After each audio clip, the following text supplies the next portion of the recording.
Okay, so let's say we have a vertex at 7, 3 and a point 2, 10 on the graph of a quadratic function, right? So it's a quadratic function. Well then, you're going to have a parabola.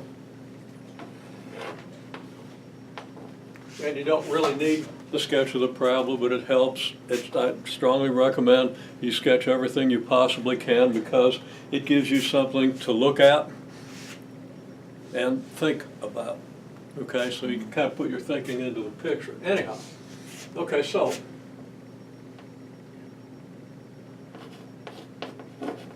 standard form is a times x minus h squared plus k.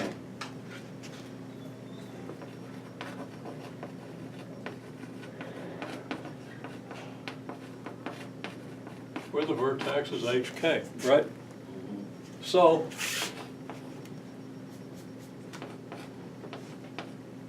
y equals a times x minus 7 squared plus 3, because of course h and k are 7 and 3. And this corresponds to taking the basic parabola and shifting. First you do a vertical stretch by factor a. There's going to be a vertical stretch, right?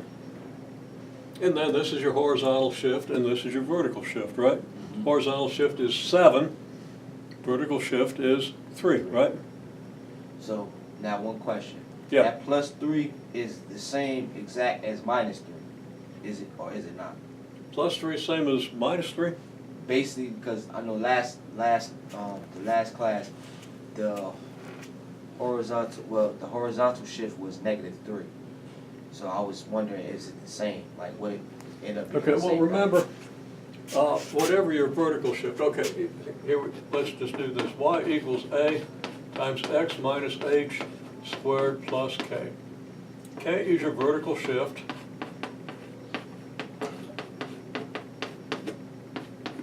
Okay? Okay, H is the So horizontal shift. if k is 3, which it is here, Uh-huh. because that's where your vertex is, okay, then it's just plus 3. Plus 3, okay. Now your horizontal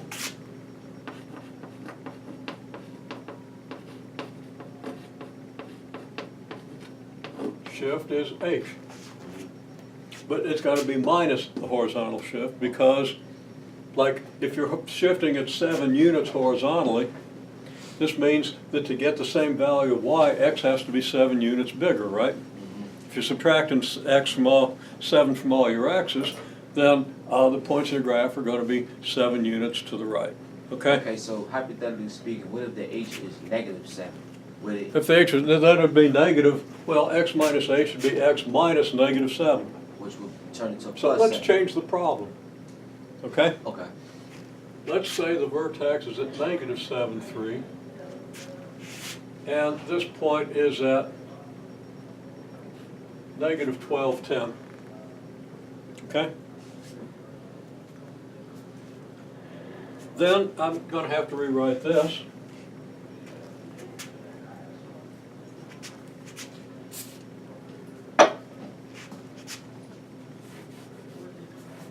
As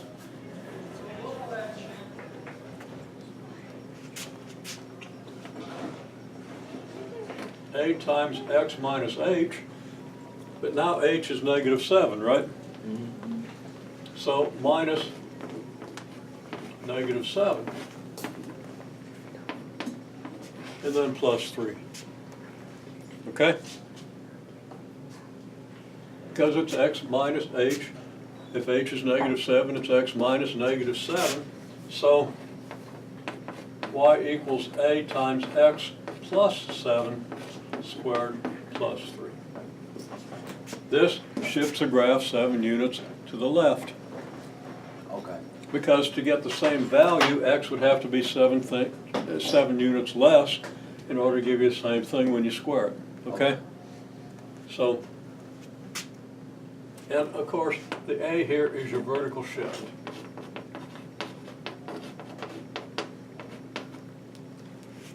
Vertical stretch. Don't want to confuse you on that. Okay, so what you don't know from just the vertex is how skinny or how flat that parabola is, right? Okay? So you can take any point, as long as that point has a different x value, because if it had the same x value, your whole parabola would be flat.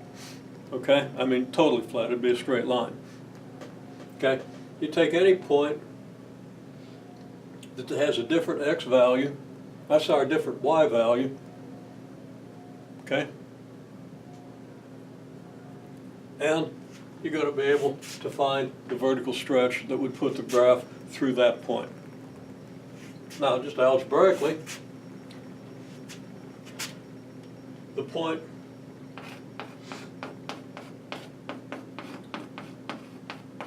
xy equals negative 1210 is on the graph.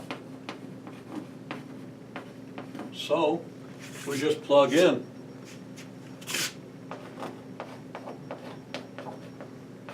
x equals negative 12, y equals 10 to find the value of a. And once we know a, then we have our function in standard form, right? Okay, so we get 10 equals negative 12 times x, well, no, 10 equals a times negative 12 plus 7 squared plus 3. 10 equals then 25a plus 3. Now I skipped a step. Obviously I believe that you can do negative 12 plus 7 and square it. And if you do, you'll get 25. So I'm not going to write out that step. But you get 10 equals 25a plus 3. And I know you can solve this. Subtract 3 from both sides, you get 7. So then divide by 25. And you get a equals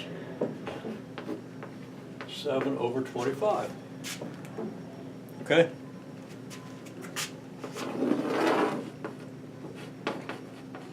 Thus, your standard form is y equals 7 over 25 times x plus 7 squared plus 3.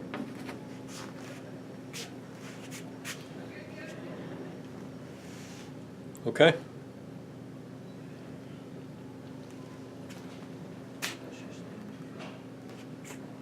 Now the general form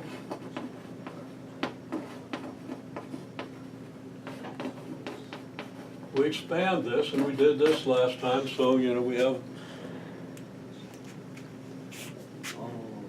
a detailed video on it, so I'm not going to go through the details, but how do we expand this? We square this thing by multiplying x plus 7 times x plus 7 using the distributive law, because otherwise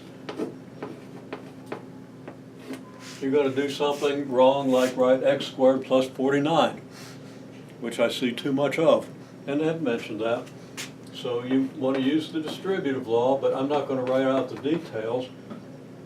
As I said last time, y'all are very good at doing it when you think to do it. Okay? You just have to know that that's how you square things. Right? So we get this.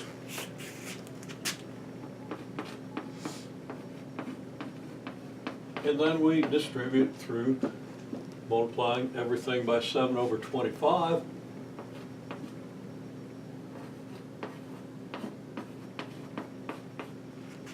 Okay? Now let's see, 3 is 75 25ths. 7 times 49 is 343.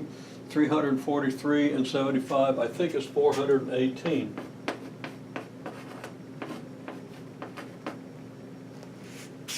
And it's over 25, not 75. So right here is the general form.